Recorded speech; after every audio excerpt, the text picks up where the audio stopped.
The internet for many people has become like the water in their house, a utility that is expected, plentiful, and overall cheap. This is no surprise as the United States of America has 87% internet penetration, but this statistic fails to capture a large portion of America that we sometimes forget about, the rural areas, where 39% of residents can't get high-speed internet.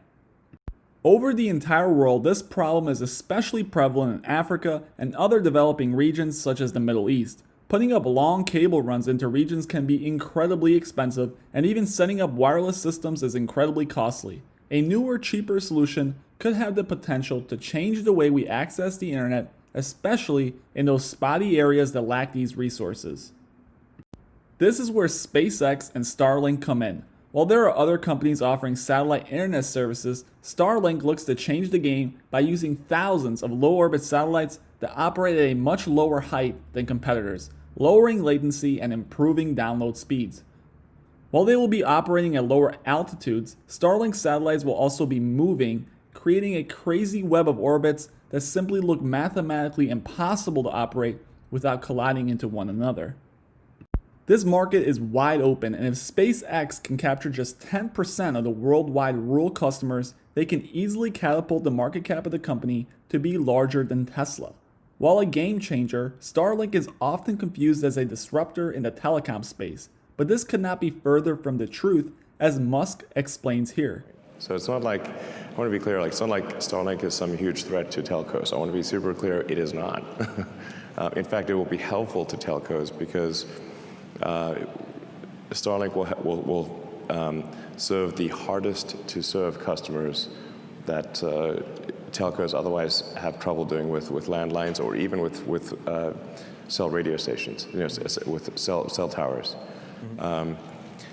5G is great for high density situations like being here in DC or New York, San Francisco, that kind of thing. 5G is great for high density situations, but it's actually not great for the countryside. For rural areas, it's not great. You need range, and so any kind of sparse environment, 5G is really not well suited. But it's great for city dense city situations. So Starlink will effectively serve the 3 or 4% hardest to reach customers for telcos, or people who simply have no connectivity right now, or the connectivity is really bad. So I think it will be actually helpful and take a significant load off the traditional telcos. Okay.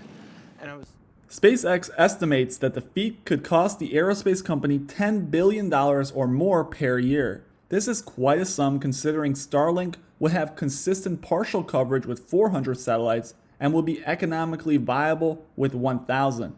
As of the making of this video, there are 540 active, meaning they're just about halfway there before this venture is estimated to even begin making profits. The 10th launch is planned to occur June 22nd with 60 more satellites being deployed, but all of this is really just a facade to fund what Elon's ultimate goal is: Mars. Musk has been quoted multiple times acknowledging the fact that Starlink is simply meant to be used as a way to fund their Mars plans.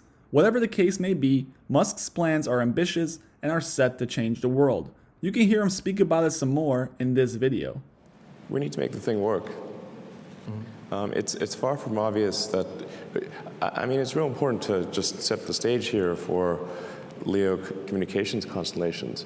Guess how many LEO constellations didn't go bankrupt? 0. Right. 0.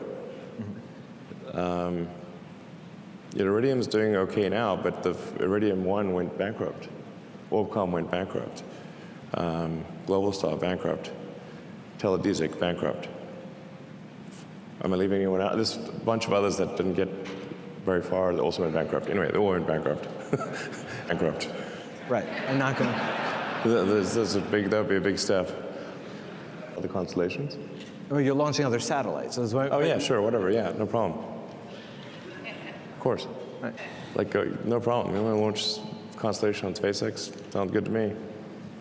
So I think that I think there's the world seems to have an insatiable appetite for bandwidth. So we're certainly happy to launch other satellites, and we don't think Starlink is going to destroy all other satellites or something like that. Or definitely not. All right. Yeah, we just want to be in the not bankrupt category. That's our goal. Thank you guys for watching. Make sure you hit that subscribe button if you enjoy videos like this and want to see some more.